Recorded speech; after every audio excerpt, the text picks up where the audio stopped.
first. Do you know how to stump a lefty? How you can determine whether someone is a sensible, old-school leftist concerned about the working class and issues like equality and free speech, or whether they're a new-age lunatic leftist who has traded logic and facts for delusion and neo-Marxist wackery?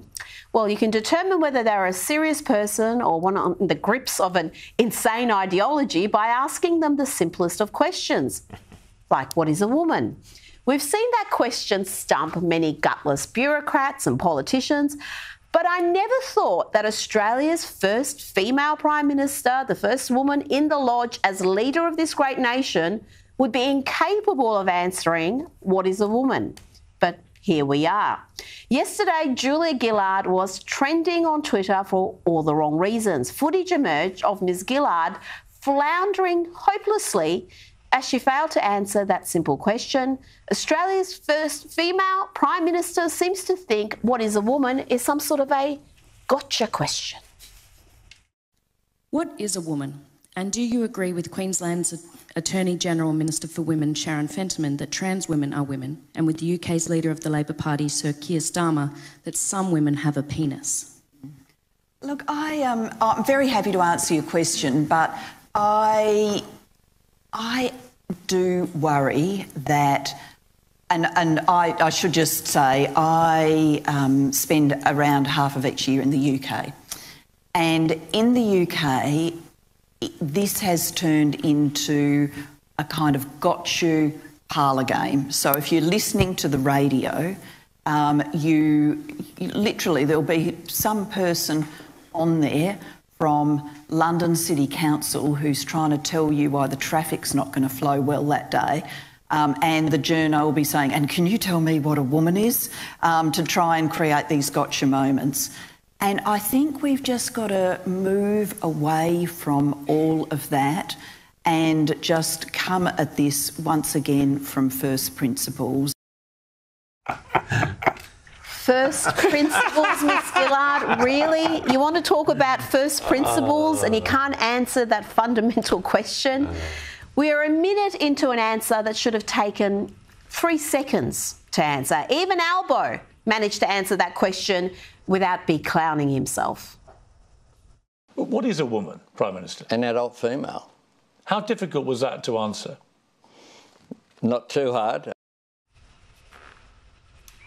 Not too hard. Not too hard at all. Now, let's go back to Julia Gillard and see if after that minute of waffle, she actually manages to commit to an answer. We as a community are full of people with diverse stories and diverse life experiences. Amongst that rich diversity, which, as Frances says, is powerful, there are a number of people who genuinely believe that they are trapped in the wrong body and they want to be recognised as the gender that their mind and soul have for always told them that they are. And that doesn't go one way, it goes both ways. Okay, the gender their mind and soul have always told them they are. That's a direct quote. Remember, Julia Gillard is an atheist, but she apparently has some sort of a zealot-like belief in trans ideology.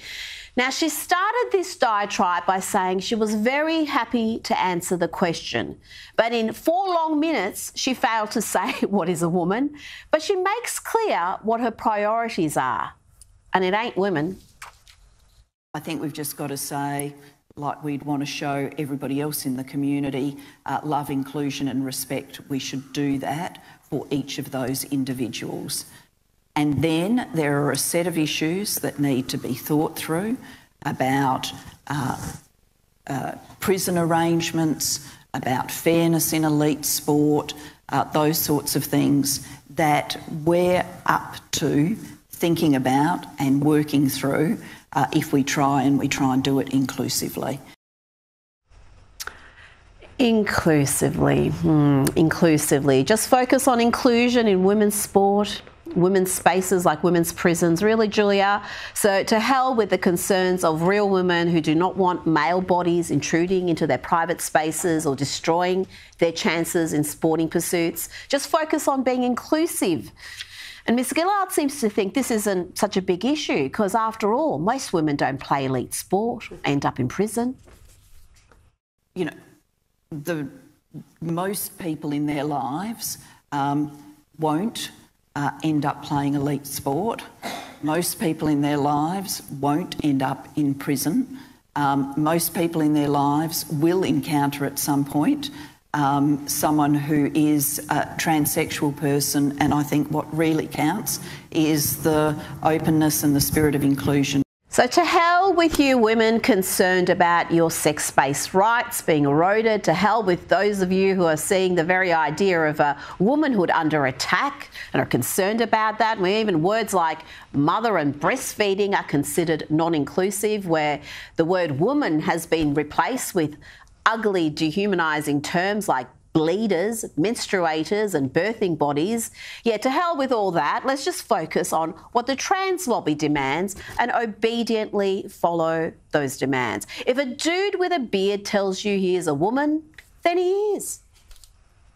Transsexual women believe that part of that inclusion is referring to them the way they want to be referred to, using the pronouns that they want to have used about them. I would seek to do that in that circumstance. And I think if we can do all of that, we can kind of take the temperature out of this. So there you have it, around 4 minutes of idiotic waffle that shows where Australia's first female Prime Minister stands on this most crucial issue. She does not stand with J.K. Rowling, Germaine Greer, Riley Gaines. She stands firmly with the trans activists that have hijacked the left and modern feminism. Now, many of the women who had praised Gillard's famous misogyny speech turned on the former PM, and some made helpful suggestions on what she can discuss in her next podcast. I would love to see an episode on the Atheist Guide to Gendered Souls. Is one suggestion. I would like to see an episode on whether lesbian women are allowed to hold public events just for lesbian women. Well, not in Victoria, they're not. I like to see an episode on the use of propaganda in Australian media. Do you have an opinion on the implications for our society when leaders lie about whether their political opponents support Nazis or not? And a good morning to Victorian Liberal leader John Pesutto there and Dan Andrews. I would like to see an episode on self-ID laws that allow men like this to use women's toilets and change rooms. Now, these are women who backed Gillard, many of them who backed her famous misogyny speech. Now they want her to do better. I'll leave the final word to Angie Jones, who was defamed by the media and certain politicians for standing up for women. She wrote, I would like to see an episode on a female former Prime Minister who had the courage to admit she made a grave mistake, who reassures women and girls that she would do her best to rectify it. I wouldn't hold my breath, ladies. I wouldn't hold my breath.